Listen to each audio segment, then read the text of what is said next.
We talked about non-agenda items. Does anyone have anything to speak about agenda items? How much time do we have?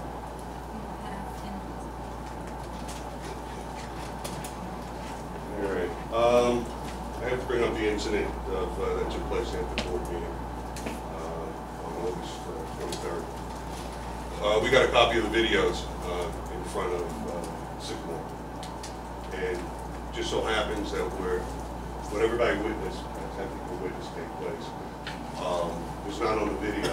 It just so happened that there was about 5, 7, 10-foot plates where the cameras weren't. Convenient, questionable. If we just assume that nothing happened to those videos, they weren't involved in any way. Concerned as an employee of the district, as a resident, what happens if a child was abducted in that 10-foot and it wasn't covered? Never mind the graininess of probably the most important video, which just missed, Mr. Ferrioli's interaction. Well, what would happen? Why would there be 10-foot, a convenient 10-foot visible if a child was abducted? And I got to ask that. Good point. We have to make sure we check our cameras. Yeah, I think those cameras, because I saw the video. Can't hear you, Lee. I saw the video, and the first thing I thought of was, my God, the buses really go to the right, and you're only catching the left. And when people came towards the building, you don't see them only far away. So if we don't have a zoom in, zoom out camera, or perhaps two in the area where these kids are going on the buses, something is really wrong. I was going to bring that up, and we went back to executive session. Thank you, Greg, for bringing it up. That was the first thing I saw, was my concern. If someone had a gun and came to the building and they were right in front, we would not see it. And I think that's a new camera, or cameras have to be put there, because there is something wrong in front of that building. Not safe for kids. It's also very questionable the graininess of the most important video. You're right. Very, very grainy. The other ones that were not even close to videotaping Mr. Ferrioli's interaction were very, very clear. The most important one, and that leads to, of course, suspiciousness. The average person, reasonable person, under these circumstances, given the behavior of certain individuals, would question, if there was an alternate. And we're having that checked out quite professionally. Another question regarding this situation. An employee of the district who is supervised by board members, a board member in question, as well as Dr. Adams, is completing the investigation. And it's unheard of. I mean, it just doesn't make sense that somebody, where there can be ramifications on what they find and what they report, there could be ramifications on their job, their work conditions. I'm wondering. Right, yeah, ask the question that you were wondering. Okay, I'm allowed to give you the backdrop. Oh. No, there's nothing in the policy that says you don't like what I'm doing, except what I'm saying. Why don't we have an independent evaluation, an independent investigation on this? Because the person that is doing the investigation is highly qualified. But you're not addressing what I'm Professional, saying.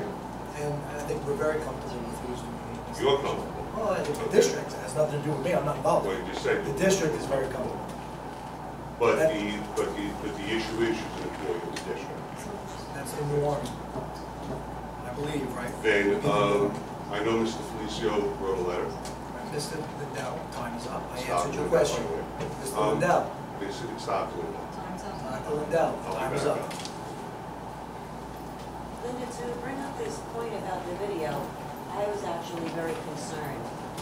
You wouldn't be able to get a license plate, you wouldn't be able to get, there's always divorce situations. So that kid would be taken, and that piece of film is critical, that was in front of the building. And I'm very concerned that that piece of the building's not caught on tape. Please, sir. Good evening. First of all, I was going to write a letter in regards to this, because I'm going to tell you right now, What has happened, you have jeopardized the safety and security, and now emergency management plans by even discussing this in public. This is the first time in my 12 years that I have worked here that we have even released video to the public, okay? It's never been done before. Anytime we've had a superintendent's hearing, a parent has been brought in with attorneys and we have allowed them to view. I question the fact that we have released video to the public based on a FOIL, yet we asked the police department to supply subpoenas, which is a huge concern of mine. Regarding the doctoring of a video, I take extreme exception to that. I gain nothing by that. I'm an independent contractor, so I take exception. For those, I don't think there's anybody in the room here who has any level of expertise regarding video surveillance to ask about what video would look like during the day or during the nighttime. So that is a fallacy in itself. If anybody would like to sit down and ask me specifics regarding camera models, megapixels for daytime, IR illuminators, model numbers, axis cameras, 225s. The one you're talking about is a 225 in comparison to multi-megapixel that have evolved, and I can go on forever and ever. But to say that anybody doctored, bring it to your forensics. Never in a million years. Never in a million years. Hold on. As far as license plate recognition, that is CSI stuff. Okay? Let me just lay it out to you right now. If you like license plate recognition, one particular camera will cost between $2,000 and $3,000. It's what they use on the southwest border. They have FLIR recognition. That's on the cheap end. Most of FLIR is what they call nighttime recognition, license plate recognition. On a medium end, we'll start at about $10,000 per camera. Okay? If you'd like to supplement the security budget by another $2 to $3 million, I'd be glad to do that for you. I'd be glad to do that for you. Don, can I ask a question? Absolutely. And I'm going to recommend to the board in writing that those 3 cameras and the surveillance in front of the building be changed immediately, because I believe that the security of the building has been compromised based upon the conversations in this room and releasing of those videos that we've never done in 12 years, and based upon an incident between adults, not even involving the safety and security of children. I take real exception to what took place. And you know what? Like I said, I'm an independent contractor, rely on 30 days notice. That's it. We've compromised as a resident and as an expert. I'm a video surveillance expert, federal court, state court, and internationally. We did a great disservice to our security of our children based upon the conversations that's taken place. That should have been stopped. Okay, can I ask a question? Can I ask a question from the public, please?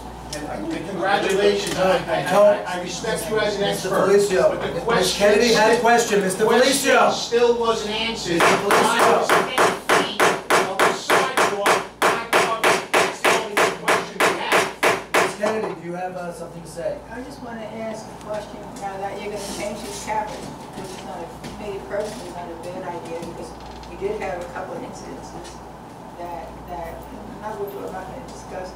But if you change the cameras, I'm only hoping that you change them so you can see these kids walking to the right to the buses, because we didn't see any of that, you know, directing to the right. Look, I'll tell you, since we discussed it, Mrs. Kennedy, there were 3 cameras out front. I don't know. There were 3 cameras. Well, it's been released to the public. There is clear video of the lobby. There is clear video of the entire walkway leading up to the building. You could not have entered the front entrance without clearly identifying, okay? Clearly identifying who was coming in. Again, I'll say, if you'd like to supplement the security budget by another $1 million to $2 million, I'd be glad to change them all out. I think you need to look at what's been expended in the security budget regarding security and video surveillance in the last couple of years. We'll put it out there, we'll discuss it. Again, CSI, I think there's too much TV going on here. Really think what goes on as far as video surveillance and what the capabilities are, okay? I'm a deemed expert in video surveillance. So, as far as every square inch, we get this all the time during the year, whether it be at the high school, so somebody nicked my car around the parking lot. I will tell you right now, every square inch or every foot of every piece of property in this district is not covered. If you would want that to happen, you would be living in a police state, and I would need legitimately, on the lower end, at least another 1,000 cameras to make that happen. If you'd like to do that, please let me know. I have a 1-, 3-, and 5-year security plan based upon budgetary numbers, and I'd be glad to throw that away and go in a different direction if you would like to. Give you the direction.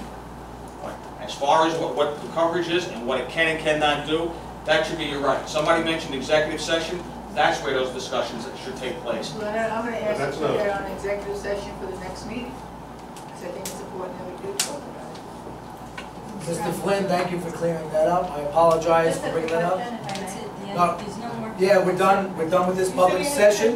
No, we're done with this public portion. We're gonna have another public comment later on. All right, we're moving on to G.